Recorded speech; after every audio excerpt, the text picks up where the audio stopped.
I'm Eric Russell. I'm out and about with the cast of Richmond Triangle players, Whoop-DEE-DOO. Whoop-DEE-DOO! Whoop-DEE-DOO! Whoop-DEE-DOO! You guys are absolutely fantastic. What I'd like you to do is introduce yourselves, work our way around, and then I'm going to ask more about the show. I'm going to start here at the end with... Hey, I'm Dan Stackhouse, and I play Dan. I'm Matt Beyer, and I play Matt. I'm Brian Baez, and I play Howard Crabtree. I'm Tim Gillham, and I play the musical director. I'm John Knapp, and I'm the director. I'm Stevie, and I play Stevie. I'm DJ Cummings, and I play DJ. I'm Kyle, and I play Kyle. I'm Dan Cimo, and I play Nancy Reagan and Judy Garland. My mother. I'm Tim Goad, and I play a very cranky Tim Goad. I'm Thomas E. Nowlin. I play Vivian McVanish and a few other things. People. So this show, Howard Crabtree, Whoop-DEE-DOO, comes before When Pigs Fly. Is that correct? Yeah, it was actually done before When Pigs Fly. There was a show before that Howard did with the associates that actually did the music for this show, and then Whoop-DEE-DOO happened in '93, I believe, and then When Pigs Fly happened in '96. And the show, and he never saw it open. now this show back in '94 got a Drama Desk Award. Yep. And then in '95 they did the almost original cast recorded by RCA. Right. What made you choose Whoop-DEE-DOO for this season for Richmond Triangle players? We wanted to take it up a notch.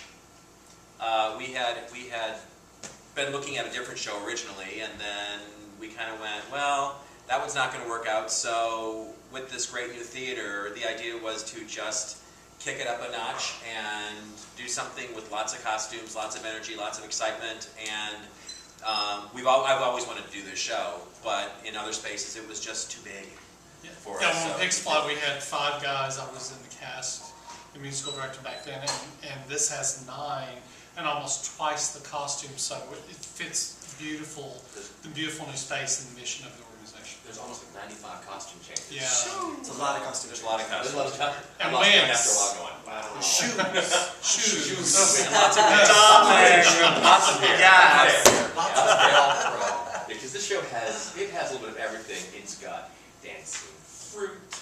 It's got your favorite icons from the stage of screen, Marilyn and Judy and Dorothy and Barbara in raffia wigs and things. And you've got shirtless boys. We've got shirtless boys. Come back. And then you have Tim Goad and shirtless boys. So I mean, it's really got a lot of fun things that people really enjoy. From the cast, do you have a favorite song that's like, this is my favorite number, I love doing it? Mine, I think, would definitely be my Elizabethan "Less Is More" when I come out and marry Queen of Scots or Scotch or whatever Scotch tape. Queen of Scotch. Scotch. And I just love getting to throw a little Julie Andrews in there, or some of my favorite kind of British, maybe a little Maggie Smith or Judi Dench, or So that's my favorite. I think most of us are hoping that DJ will get sick so we can do On This Way is my favorite song. Well, and so is your song. You have a great song. Last one picked. Oh, yeah. That's one I of my get to take his clothes off. If you mention Whoop-DEE-DOO, that's all you can find is last one pick. It's everyone's favorite. Last one. Now, I love here, doing Blue Flame. I was going to say Blue Flame. It's a song I would do. I would just do outside the show. It's just a great song. So glad I get to do it. For some of the things, when I was listening to the different lyrics, different songs, like picked last. How many people were ever picked last for sports? Oh. Well, I actually never went for that. I picked them last. Yeah. You do a song about Elizabeth Taylor. Absolutely love it. Did you know who Elizabeth Taylor is? Was. No, she still is. She made perfume. White diamonds. White diamonds. My grandmother has that.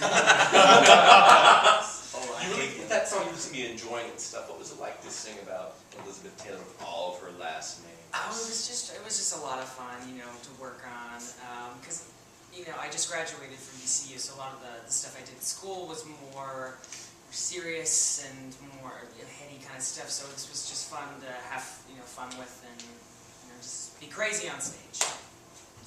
Yeah. I love your Judy. Oh my God!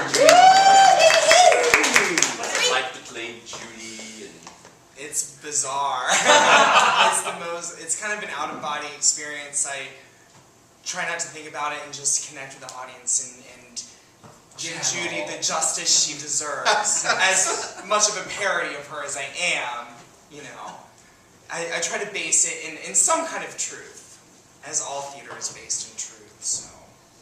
this is really a really campy but fun, raucous tribute to some of these things that we have.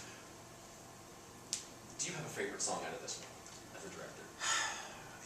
I've always really loved the less is more number, the closing number, especially with the Howard's stuff when he's basically trying to figure out what to do when things go wrong. And it's kind of what we generally do as director when you're looking at something and it's like, what do you do when it's not working? And it's like, you gotta fix it, you gotta do something different. You gotta it's really Triangle Player's budget. For years, we were trying to do everything on a shoestring. So it's basically, that's the one that really gets me. It's just wonderful. Now, the big thing is all the costumes. Who did your costuming for this show? Tom Hammond. He actually did our costumes for When Pigs Fly also, and he also, I worked with him years and years, 20 years ago. He did our costumes for Vampire Lesbians of Sodom. So, and that was my first opportunity to work with Tom, and he's just brilliant. He is that. Yeah, because everything it's fresh and unique. I never thought of making a dress out of that. Wow. Yeah. Here's the burlap sack. Now make something fabulous out of it. Yeah. Target bags. Target. Thank you, Target. Thank you. Corporate sponsorship. No product placement here. Do we get money from them? We need to get money from them. Phil, Target.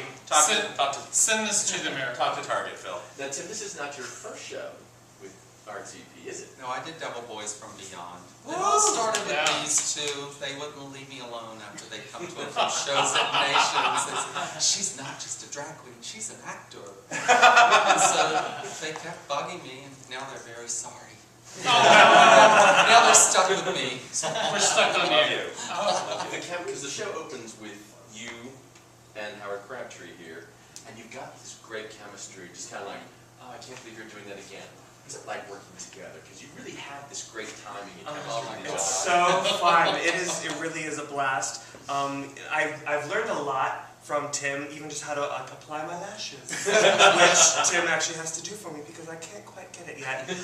But I think it actually took us both getting sick to, I think, find our characters, because you have to like fight through and push through and like really dig deep when you're sick, and you really like. I did a little Harvey Fierstein voice in the middle of it, and that kind of was what I sounded like last week.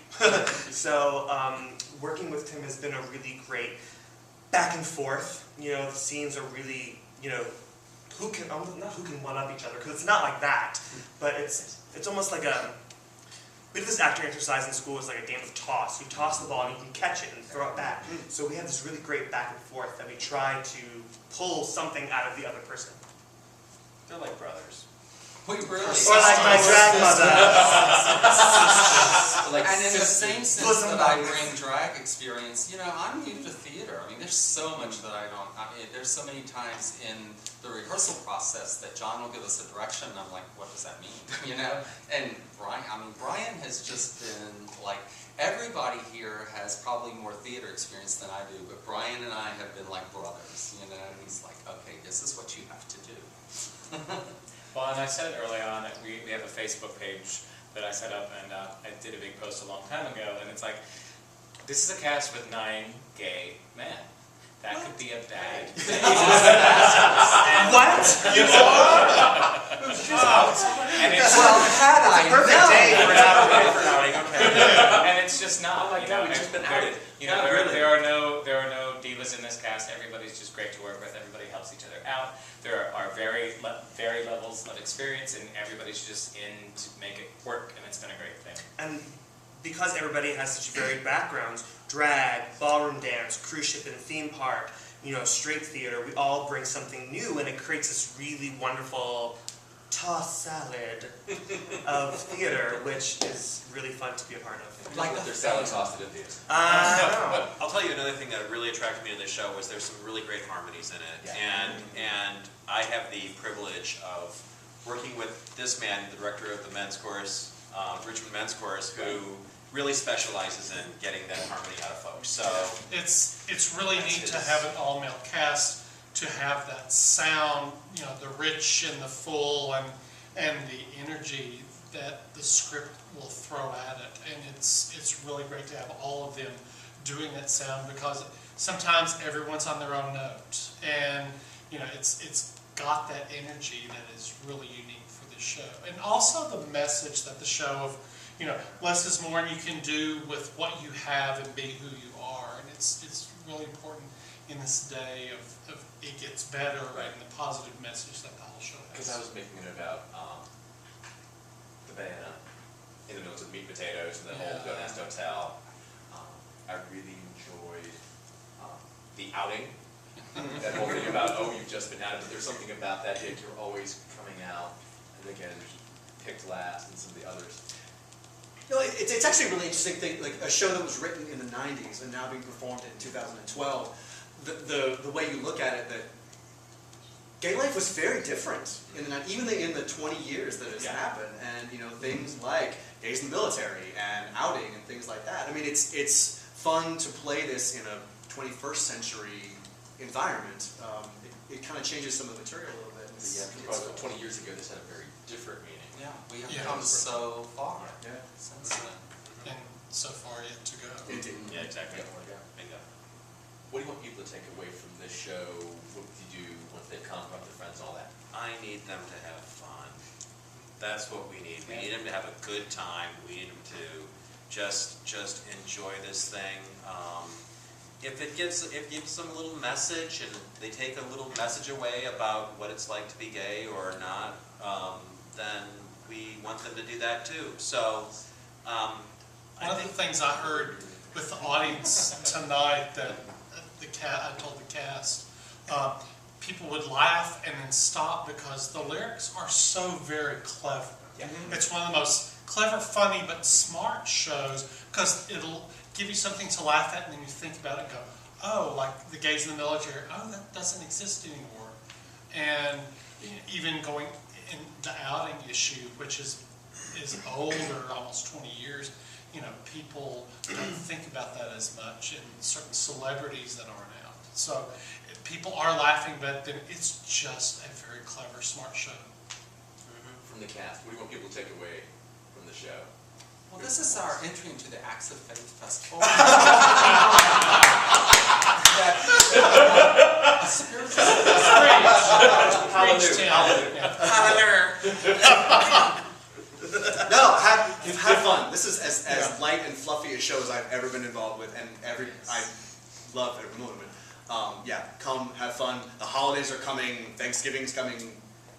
Escape the stress. So escape all that and come and have a great time. It's like the Macy's Day Parade on one stage. it is. All of the Macy's Day Parade and the Tournament of Roses. That's right. So we have Yes. that all on this stage. It's got all. Guys, I absolutely loved this show. Thank you. You made me laugh. I was riveted. I mean, I have seen people in drag and heels. I never thought I'd live to see the day. I went, oh my God, you look fantastic. Yay! I'm Eric Russell. I've been out and about with the cast of Howard Crabtree's Whoop-DEE-DOO. This show plays through December 29th. It's got drag, it's got fabulous hair, it's got boys without their shirts on. Boys without their shirts on. Boys without their shirts on. And a fantastic campy raucous time that you will have with your clothes on. Please. Optional. Tickets are available at rtriangle.org. Thank you once again for having me here. Thank you. Thank you. The show once again is Howard Crabtree's Whoop-DEE-DOO. You never know what will turn up next, so tune in next time. See ya. Whoop-dee-doo!